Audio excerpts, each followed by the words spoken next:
اعوذ باللہ من الشیطان الرجیم بسم اللہ الرحمن الرحیم۔ کفار عرب قیامت کو جھٹلاتے تھے اور اللہ کی آیتوں کا انکار کرتے تھے۔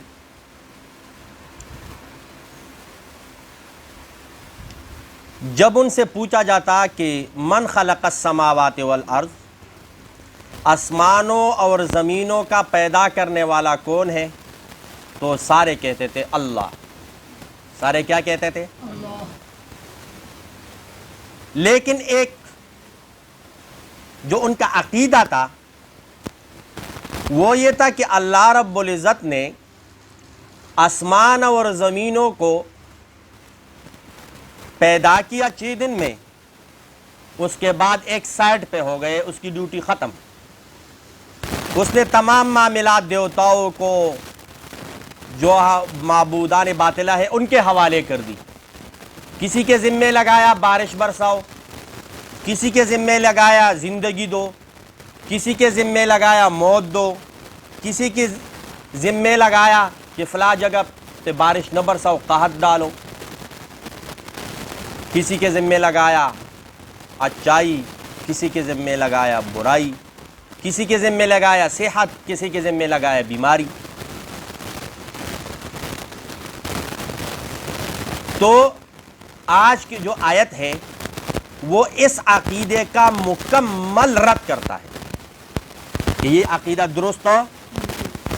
ہاں، یہ بات ٹھیک ہے کہ اللہ رب العزت نے آسمان اور زمینوں کو 6 دن میں بنایا، لیکن اس کے بعد ایک سائٹ پہ نہیں بیٹھے چپ کر کے، جس طرح کفار عرب کا کیا ہے عقیدہ ہے، بلکہ کیا کیا؟ الرحمن علی العرش استوى، اور یہاں پر آتا ہے ثم استوى علی العرش۔ استوا کا معنی کڑا ہونا، سیدھا ہونا یا بیٹھ جانا۔ اب ہم اس کا ترجمہ کرتے ہیں عرش پر مستوی ہوا، پھر عرش پر مستوی۔ نعوذ باللہ، اس کا مطلب یہ نہیں ہے جو استوا کا معنی ہے لفظی کہ عرش پر بیٹھ گیا، کیونکہ اللہ نہ جسم ہے، نہ جسمانی ہے، نہ مکان ہے، نہ مکانی ہے۔ جس طرح کفار عرب کیا کہتے ہیں، ایک سائڈ پہ کونے میں بیٹھ گیا۔ تو اس آیت کا مطلب کیا ہے؟ امام مالک رحمۃ اللہ علیہ سے کسی نے پوچھا کہ الرحمن علی العرش استوى، کیا مطلب ہے اس کا؟ امام مالک رحمۃ اللہ علیہ نے فرمایا الایمان بہ واجب، اس آیت پر ایمان رکھنا واجب ہے۔ اس آیت پر ایمان رکھنا کیا ہے؟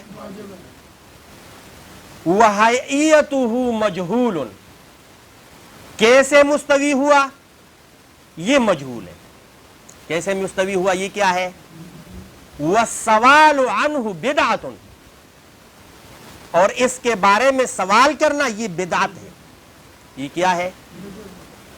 ہمارا ایمان ہے الرحمن علی العرش استوى، اب اس کا ہیئت کیا ہے ہمیں نہیں پتا، اللہ جانتا ہے۔ اب یہ 6 دنوں میں زمین کو پیدا کیا، آسمانوں کو، تو 6 دنوں کی کیا ضرورت تھی؟ اللہ رب العزت اذا اراد شیئا ان یقول له کن فیکون، اللہ رب العزت ارادہ اور جب قدرت جب اکٹھے ہو جاتے تھے چیز کا وجود آ جاتی ہے، تو پھر 6 دن کیوں لگائے؟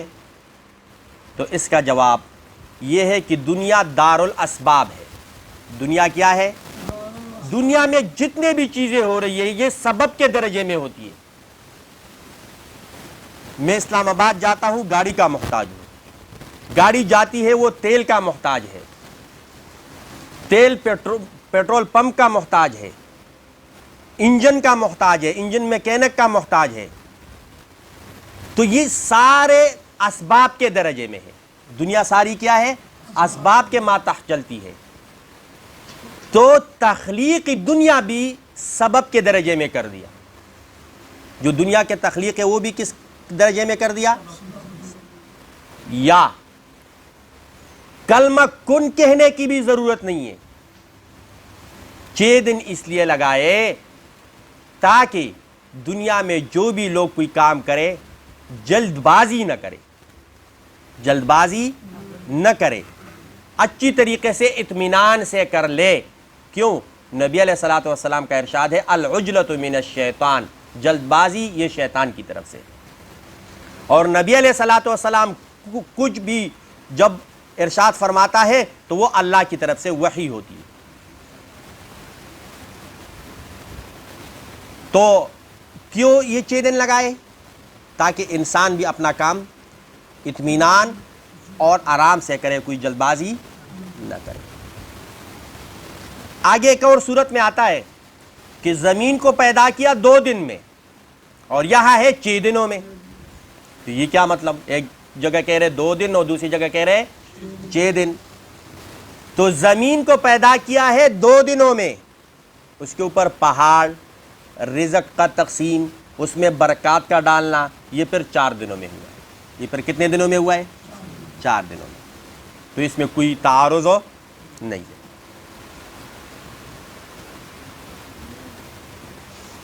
دوسری بات کہ اس وقت تو جب زمین نہیں تھی, آسمان نہیں تھا, تو دن رات نہیں تھے. دن رات نہیں تھے کیونکہ دن کا تعلق تو طلوع اور غروب سے ہے. تو پھر 6 دن کیسے پتہ چلا 6 دن میں پیدا کیے؟ کیونکہ اس وقت تو دن رات تھے نہیں, تو دن ہی نہیں تھے, تو 6 دن کہاں سے آ گئے؟ تو اس کے 3 توجیحات مفسرین نے بیان فرمائی ہے. نمبر 1, یہی دنیا کے 6 دن اور رات مراد ہے. یہ بھی احتمال ہو سکتا ہے کہ یہی 6 دن اور 6 راتیں مراد ہو, اور اللہ ایسا کرنے پر قادر ہے. اللہ ایسا کرنے پر, مقصد یہ ہے کہ دنیا میں 6 دن اور 6 راتوں کے جتنا وقت لگتا ہے اتنے وقت میں یہ کائنات بنائی, کہ دنیا اور آسمان بنائے. نمبر 2, 6 دن میں پیدا کیا, لیکن ان دنوں سے مراد یہ دنیا کے دن نہیں ہے, وہ دن ہے جو اللہ کے دن ہے. اور اللہ کے دن ایک اور صورت میں آ رہا ہے کہ الف سنہ, ایک دن 1000 سال کا ہے. ایک دن کتنے ہزار سال کا ہے؟ تو پھر معلوم ہوا کہ آسمان اور زمین کی پیدائش 6000 سال میں ہوئی ہے. کتنے ہزار سال میں ہوئی ہے؟ 6000 سال. یہ احتمالات ہیں, جو بھی ہے ہمارا اس پر ایمان ہے.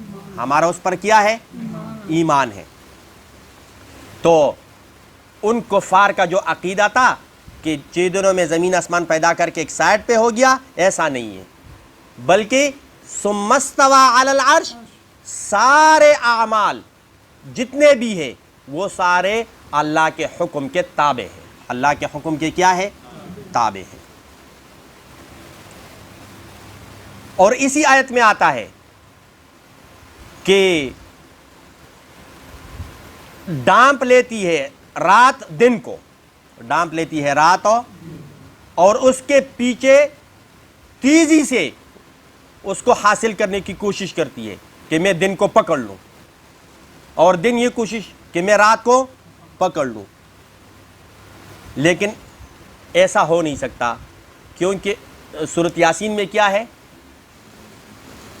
کہ وہ پانے کی کوشش کرتے ہیں دن رات کو. ایسا نہیں, وہ اپنے ہر ایک اپنے مدار میں چل رہا ہے. اگر ایسا ہو گیا تو قیامت قائم ہو جائے گی, قیامت قائم ہو جائے گی. تو ان ربکم اللہ الذی, تمہارا رب وہی ذات ہے, خلق السماوات والارض, جس نے پیدا کیا آسمانوں اور زمینوں کو, فی 6 ایام, 6 دنوں میں. فی 6 ایام, 6 دنوں سے مطلب سمجھ آ گیا کہ یہ 6 دنوں میں جتنا وقت لگتا ہے اتنے وقت میں پیدا کیا, یا ان 6 دنوں سے مراد 6000 سال, یا جو بھی اللہ کے علم میں ہے. ثم استوى علی العرش, پھر مستوی ہوا عرش پر, پھر مستوی ہوا, اور اس مستوی ہوا عرش پر کوئی یہ نہ کہے نعوذ باللہ کہ عرش پہ بیٹھ گیا. عرش پہ کیوں؟ یہ اللہ کے شان کے مطابق ہو. ہاں, کیسے مستوی ہوا عرش پر؟